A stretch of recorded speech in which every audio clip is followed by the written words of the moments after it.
আমাদের কেন ডেকে পাঠিয়েছেন মন্ত্রী মশাই? কোনো কাজ আছে কি? কাজ তো আছেই, তবে খুবই সামান্য। বলুন কি করতে হবে বলুন। সেটা সময় মতো জানিয়ে দেবো। হ্যাঁ এখন তো রায়।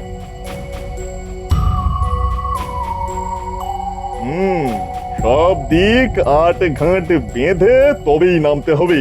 দেখি দেখি আবার কি করে পার পায় ওই গোপাল ভাঁড়।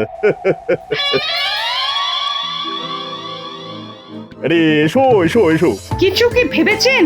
ভেবেছি মানে চিন্তা ভাবনা মতো কাজও শুরু করে দিয়েছি। হ্যাঁ তাই নাকি? পরিকল্পনাটা একটু খুলে বললে হয় না?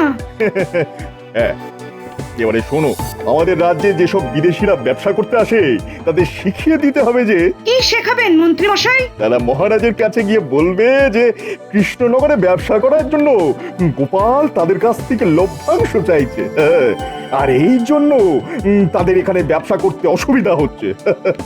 আচ্ছা, ব্যবসায়ীরা এই কথা বললে মহারাজ বিশ্বাস করবেন? বিশ্বাস করাবার জন্য কতগুলো ঘটনা ঘটাতে হবে। আর সেই কাজ আমি ইতিমধ্যেই শুরু করে দিয়েছি। তোমরা শুধু দেখে যাও আর সময় এলে আমার কথায় সায় দিয়ে যাও, ব্যাস এতেই হবে। শুধু সয় কেন, আপনি যা বলবেন আমরা তাই করব, কেননা গোপালের এই মাতব্বরি আর সহ্য হচ্ছে না। বুঝলে পুটির বাবা, ভালো দেখে একটা ধান জমি কেনার স্বাদ আমার বহুদিনের। শুধু অর্থের অভাবে সেই স্বাদ এতদিন পূর্ণ হচ্ছিল না।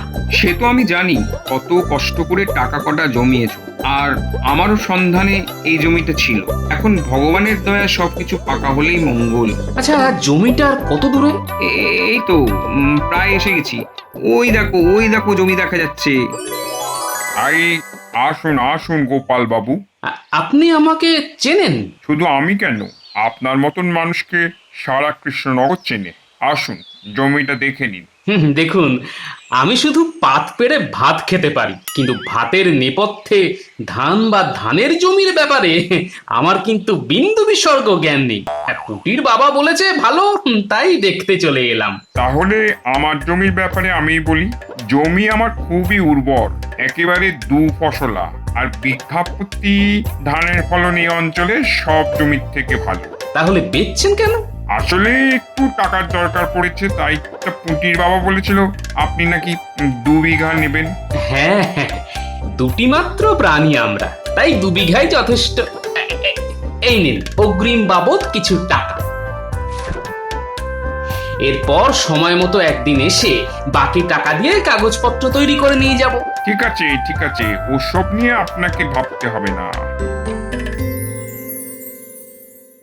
আচ্ছা মহারাজ, গোপালকে আজ রাজসভায় দেখছি না কেন? গোপাল আজ ছুটি নিয়ে একটা বিশেষ কাজে অন্য গ্রামে গেছে। কি কাজ কিছু বলে গেছে কি? না, কি কাজ সেটা কিছু বলে যায়নি, তবে এটুকু বলে গেছে যে ফিরতে সন্ধে হয়ে যাবে, তাই আজ আর রাজসভায় আসবে না। গোপাল বাড়ি নেই, এই সুযোগটাকেই কাজে লাগাতে হবে। কিন্তু মহারাজ, রাজকার্যের কিছু ব্যাপারে কথা বলার জন্য গোপালকে যে আমার খুবই দরকার ছিল। দরকার ছিল তা সে কথা আগে বললেই পারতে, তাহলে গোপালকে আজ আর ছুটি দিতাম না। খুবই মুশকিল হয়ে গেল মহারাজ, মানে গোপাল ছাড়া আজকের সভা তো তাহলে অসম্পূর্ণ থেকে যাবে। তাহলে আর কি করা যাবে, আজকের মতো রাজসভা ছুটি দিয়ে দিচ্ছি। আমার শরীরটাও আজ তেমন ভালো নেই। তোমরা সকলে এসো। এক্ষুনি এই সুযোগটাকে কাজে লাগাতে হবে। ঠিক আছে, আজকের মুলতুবি সভা না হয় কালকেই হবে।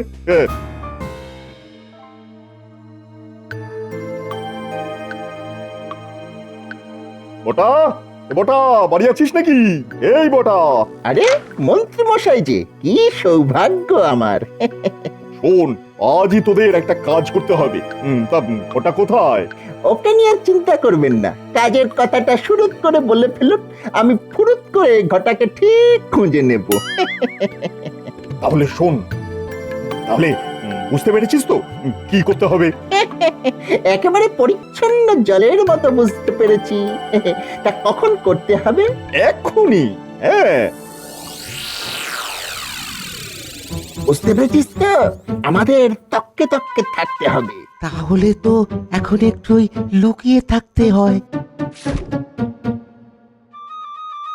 মনে হচ্ছে পুকুর থেকে জল আনতে গেল। চল, এই ফাঁকে আমরা আমাদের কাজটা সেরে ফেলি।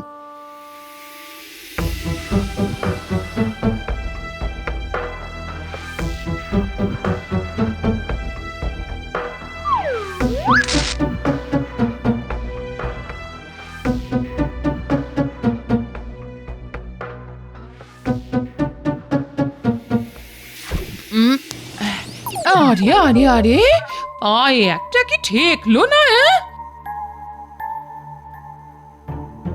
এটা তো কাপড়ের একটা ছোট পুটলি। ভেতরে কিছু আছে মনে হচ্ছে।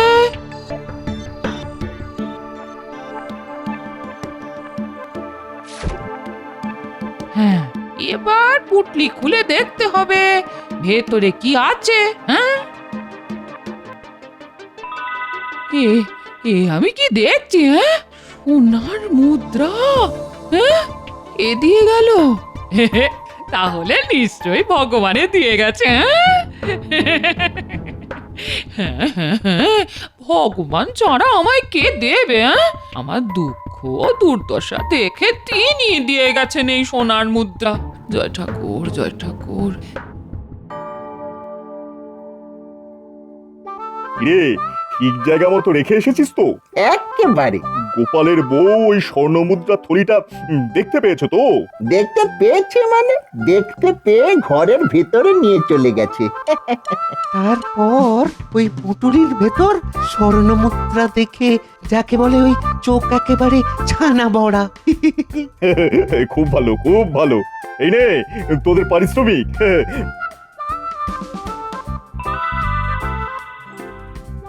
পরে আবার তোদের ডেকে নেব। ঠিক আছে মন্ত্রী মশাই।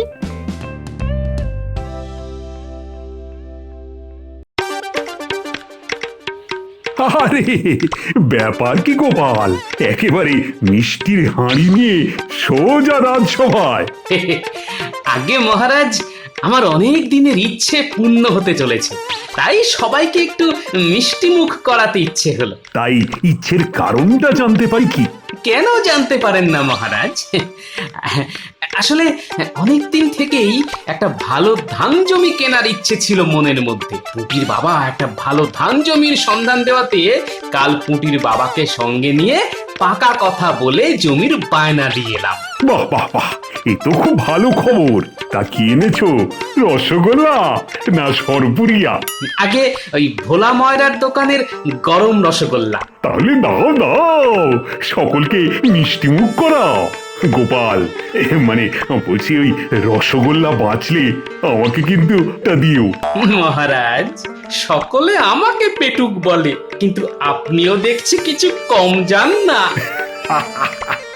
বলছি এইসব কথা আবার যেন তোমাদের রানীমাকে বলে দিও না।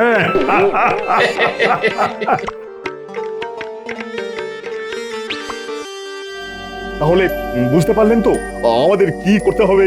হ্যাঁ, সে তো বুঝতেই পারলাম, কিন্তু গোপাল তো আমাদের এসব কিছু বলেনি। গোপালের নামে এত বড় একটা মিথ্যে বলবো? বলতে পারবে না, তাই তো? তাহলে তোমরা তোমাদের সত্য আঁকড়েই পড়ে থাকো। তবে মনে রেখো, আমাকে খুশি করতে না পারলে তোমরা কিন্তু এই কৃষ্ণনগরে ব্যবসা করতে পারবে না। হ্যাঁ, কারণ এই রাজ্যে আমি এখন শেষ কথা। হ্যাঁ, আহা, রেগে যাচ্ছেন কেন মন্ত্রী মশাই? আমরা কি করব না বলেছি? এই তো বুদ্ধিমানের মতো কথা। তাহলে যত তাড়াতাড়ি পারো মহারাজের কাছে যাও। কি মাথায় ঢুকেছে তো? হ্যাঁ, ঢুকেছে মন্ত্রী মশাই, ঢুকেছে। বলো কি ব্যাপার? জানতে এলাম যে গোপালের ব্যাপারে আপনি কতটা এগোতে পারলেন। বলতে পারো অনেকটাই এগোতে পেরেছি। যে বিদেশি বণিকেরা এসেছিল ওদের সঙ্গে কথা বলে নিলাম। ওদিকে পটা ঘটাকে দিয়ে গোপালের বাড়িতে স্বর্ণমুদ্রার পুটুলি ফেলে রেখে এসেছি। তাহলে তো কাজ অনেকটাই হয়ে গেছে। এখন আমার কথা মতো বণিকেরা মহারাজের কাছে গিয়ে শুধু নালিশটা করলেই হলো, ব্যাস। আচ্ছা, ধরলাম বণিকরা মহারাজের কাছে গিয়ে নালিশ করলো, কিন্তু গোপাল যে ঘুষ খেয়েছে সেটা আপনি প্রমাণ করবেন কি করে? আরে না জেনে গোপালই তো আমার হাতে অস্ত্র তুলে দিয়েছে। হ্যাঁ, কিরকম? এতদিন জমি না কিনে গোপাল এখনই বা জমি কিনলো কেন? হ্যাঁ, জমি কেনার অর্থ পেল কোথায়? হ্যাঁ, ব্যাপারটা কেমন দুইয়ে দুইয়ে চার হয়ে যাচ্ছে না? হ্যাঁ, ঠিক ঠিক, একেবারে ঠিক। সত্যি মন্ত্রী মশাই, আপনার কূটবুদ্ধির কোনো তুলনা হয় না। এখন তোমরা শুধু দেখে যাও ওই কুটবুদ্ধি দিয়ে আমি কি কি করি। 1 মাসের মধ্যে গোপালকে যদি ঘুষখোর অপরাধ দিয়ে এই কৃষ্ণনগর থেকে তাড়াতে না পারি, তাহলে নিজের নাম আমি নিজেই পাল্টে দেবো, এই বলে দিলাম। হ্যাঁ, এই শোনো না, কাল থেকে একটা কথা তোমায় বলি বলি করেও বলতে পারছি না গো। হ্যাঁ, বাবা, কি এমন কথা যে বলি বলি করে বলা যাচ্ছে না? আসলে হয়েছে কি, আমাদের বাড়িতে ভগবানের দান পড়েছে গো। তা ভগবান কি দান করে গেলেন আমাদের বাড়ি? টাকা পয়সা না সোনা গয়না? সেটাই তো বলছি গো, কাল তো তুমি বাড়ি ছিলে না, আমি পুকুর ঘাটে জল আনতে গিয়েছিলাম। তা বলবো কি তোমায়, তা জল এনে দেখি আমাদের ঘরের দরজার সামনে একটা পুটলি পড়ে আছে গো। হ্যাঁ, তা পুটলির ভেতর কিছু ছিল কি? সেটাই তো বলছি। ঘরে এসে পুটলি খুলে দেখি তার মধ্যে বেশ কিছু স্বর্ণ মুদ্রা গো। হলো কি, স্বর্ণ মুদ্রা? হ্যাঁ হ্যাঁ গো, স্বর্ণ মুদ্রা। এতগুলো স্বর্ণ মুদ্রা দয়াময় ভগবান ছাড়া কে আর দিয়ে যাবে বলো? হ্যাঁ, ভগবানই তো দিয়ে গেছে গিন্নি, তবে এ মনে হয় দয়াময় ভগবান নয়, এ হচ্ছে শয়তান ভগবান। কি গো, স্বর্ণ মুদ্রা দেখে এমন থম মেরে গেলে কেন? না না, কেন মারবো থম? আমি শুধু ভাবছি ভগবানের দম। ভগবানের দম মানে? দেখো, পৃথিবীতে এত লোক থাকতে ভগবান কিনা বেছে বেছে আমাদেরই স্বর্ণ মুদ্রা দিলেন। সত্যি দম আছে বটে ভদ্রলোকে। ছি, এমন করে দয়াময়কে ভদ্রলোক বলে খাটো করো না গো। না না না, খাটো আবার কে করছে গিন্নি? তাই এই স্বর্ণ মুদ্রা দিয়ে কি করতে চাও তুমি? ওই তো এই বাড়িটা একটু মেরামত করবো, আর বাকিটা দিয়ে আমার মনের মতো গয়না করাবো। ঠিক আছে, তাই বানিও।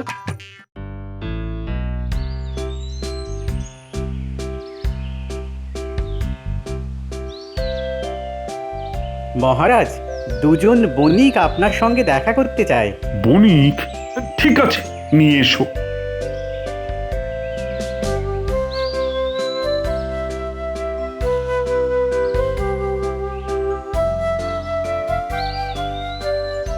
সুপ্রভাত মহারাজ। সুপ্রভাত সুপ্রভাত। তা বলো, কি বলতে এসেছো? আগে মহারাজ, বড় আশা নিয়ে আমরা আপনার রাজ্যে বাণিজ্য করতে এসেছিলাম, কিন্তু কিসের কিন্তু? মনে হচ্ছে এ রাজ্যে বাণিজ্য করা আর আমাদের সম্ভব হবে না। কেন কেন কেন? আসলে ওই উঠতে বসতে উৎকোচ, মানে ওই ঘুষ দিতে হচ্ছে তো। হ্যাঁ, ঘুষ দিতে হচ্ছে? তা কে চাইছে সব? আসলে সে আপনার বড় কাছের লোক। কাছের লোক হোক আর যাই হোক, তার নামটা আমায় বলো। আঙ্কে গোপাল, মানে ওই গোপাল ভাঁড়। গোপাল? আগে হ্যাঁ, ওই গোপাল ভাঁড় প্রতিবার কাজ শুরু করার আগে তাকে উৎকোচ দিতে হয়। না দিলে এ রাজ্যে বাণিজ্য করতে দেবে না বলে আমাদের ভয় দেখায়। তোমরা সত্যি বলছো তো? আমাদের কথা বিশ্বাস না হলে আপনি অনুসন্ধান করে দেখতে পারেন। আচ্ছা, গোপাল কি হাতে করে ঘুষ নেয়? না মহারাজ, ওর বাড়ির দরজায় পুটুলি করে স্বর্ণ মুদ্রা রেখে আসতে বলে। ঠিক আছে, তোমরা এখন আসতে পারো। গোপাল ঘুষ খাচ্ছে, আর মনে হচ্ছে সেই ঘুষের টাকা দিয়ে ধান জমি কিনছে। ছি ছি ছি ছি ছি, এত বড় অধঃপতন ওর! না না না, ব্যাপারটার আগে অনুসন্ধান করতে হবে।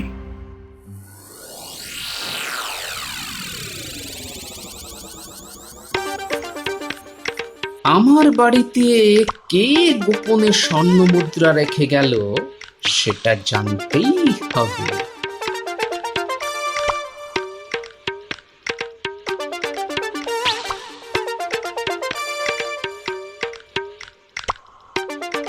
পুটি আছিস নাকি? পুটি, বলো দাদু। শোন, তোদের একটা কাজ করতে হবে। কি কাজ গো দাদু? শোন, আমি বাড়ি থেকে বেরিয়ে গেলে তোরা গোপনে আমার বাড়িটার উপর একটু নজর রাখ। মানে কে আসছে, কে যাচ্ছে, কে আবার আমার বাড়ির দরজায় কিছু রেখে যাচ্ছে কিনা, এইসব আর কি। ও তুমি কিচ্ছু চিন্তা করো না দাদু, যেমন যেমন বললে তেমন তেমনই কাজ হয়ে যাবে। তাহলে আমি আসি।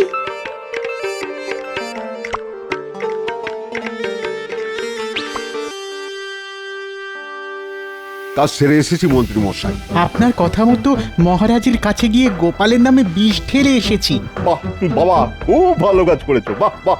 আমরা তো আপনার কথা মতো কাজ করে এলাম, এবার আমাদের দিকটা আপনি দেখবেন তো মন্ত্রী মশাই। যাতে করে কর ফাঁকি দিয়ে এখানে ব্যবসা করা যায়। হবে হবে, সব হবে। আগে তো উৎকোচের দায় গোপালকে উৎখাত করি, তারপর একে একে শুরু হবে আমার খেলা।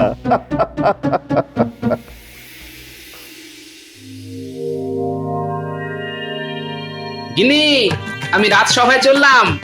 আমার মনে হচ্ছে ভগবান আবার তোমার উপর দয়া করবেন। আমি চলি গিন্নি।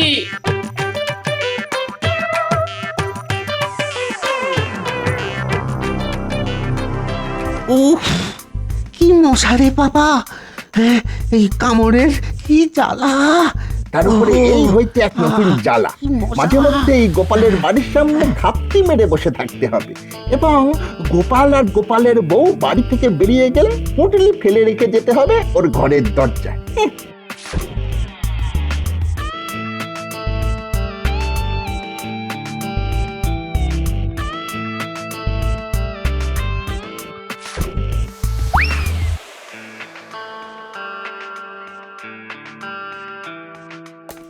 এ আপনি কি বলছেন মহারাজ?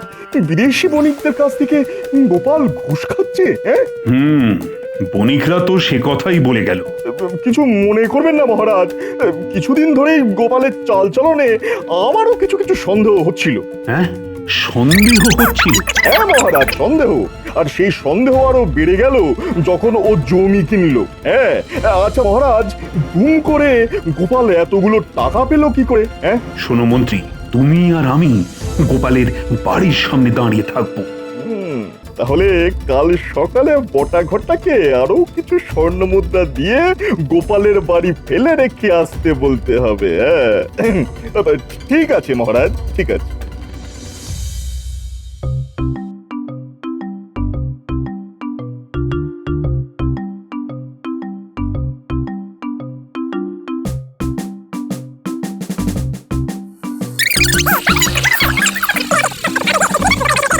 তাহলে বুঝলে তো দাদু আসল কাণ্ড? খুব বুঝলাম। এবার ভালো করে শোন, তোদের আর কি কি করতে হবে।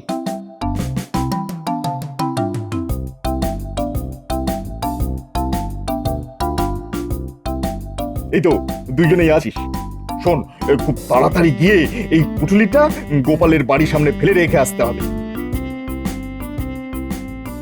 বুঝলি? ঠিক আছে, আপনি চলে যান, আমরা ফেলে দিয়ে আসছি।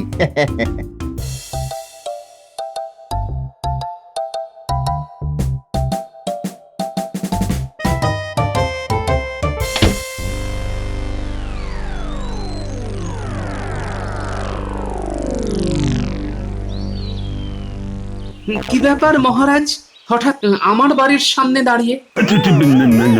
না মানে বাবা, মন্ত্রী মশাইয়ের কথায় নেচে আমায় হাতে নাতে ধরতে এসেছেন তো? কিন্তু সেগুড়ে যে বালি মহারাজ। মানে অতি সরল। মন্ত্রী মশাইয়ের কথা মতো যারা আমার বাড়ির সামনে স্বর্ণ মুদ্রার পুটলি রেখে যায়, আজ তারাই বামাল সমেত নিজেদের ঘরে তালাবন্দি হয়ে আছে। যদি দেখতে চান তাহলে আসুন আমার সঙ্গে। ও কি কেটে পড়ছেন কেন? আপনাকেই যে যেতে হবে আমার সঙ্গে।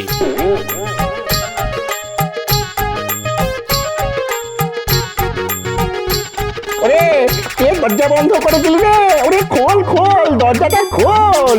নে পুটি, দরজাটা খুলে দে। আমাদের কোনো দোষ নেই মহারাজ। এই নতুন মন্ত্রীর কথা মতো আমরাই গোপালের বাড়ির দরজায় স্বর্ণ মুদ্রার পুঁটুলি ফেলে এসেছি। ভগবান! আমাদের ছেড়ে দিন।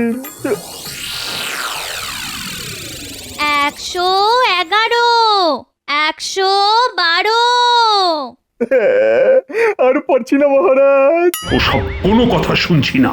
কান ধরে সকলের সামনে 2500 বার উঠবস তোমায় করতেই হবে। এবার বলো, তোমরা মিথ্যে কথা বললে কেন? এই মন্ত্রী মশাই আমাদেরকে বলেছিল গোপালের নামে মিথ্যে কথাগুলো আপনার কাছে বলতে। আসলে কিন্তু গোপাল কোনোদিন ঘুষ খায়নি মহারাজ। উল্টে এই মন্ত্রী মশাই আমাদের কাছ থেকে ঘুষ খেয়েছে।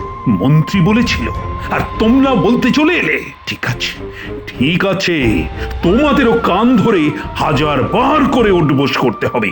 গুলটে, তুই এদেরটা গুনবি। একটু ভুলচুক হলে আবার নতুন করে গোনা। ক্ষমা করে দিন মহারাজ, ক্ষমা করে দিন। আগে তো উঠবস করো, তারপর দেখবো ক্ষমা না কারাগারে জমা। মন্ত্রী মশাই, তাহলে কে ঘুষ খায়, আমি না আপনি? আমি। চলো চলো রাজ জ্যোতিষী, এবার মনে হয় আমাদের নিয়ে টানাটানি করবে। আপনারাও কি এর মধ্যে আছেন নাকি? না না না না, কখনো না, কখনো না, নয়ন, কখনো নয়ন। বুঝলেন মহারাজ, উত্তেজিত হলে আর ভয় পেলে আমাদের রাজপণ্ডিত কিন্তু অং বং চং শুরু করে দেয়।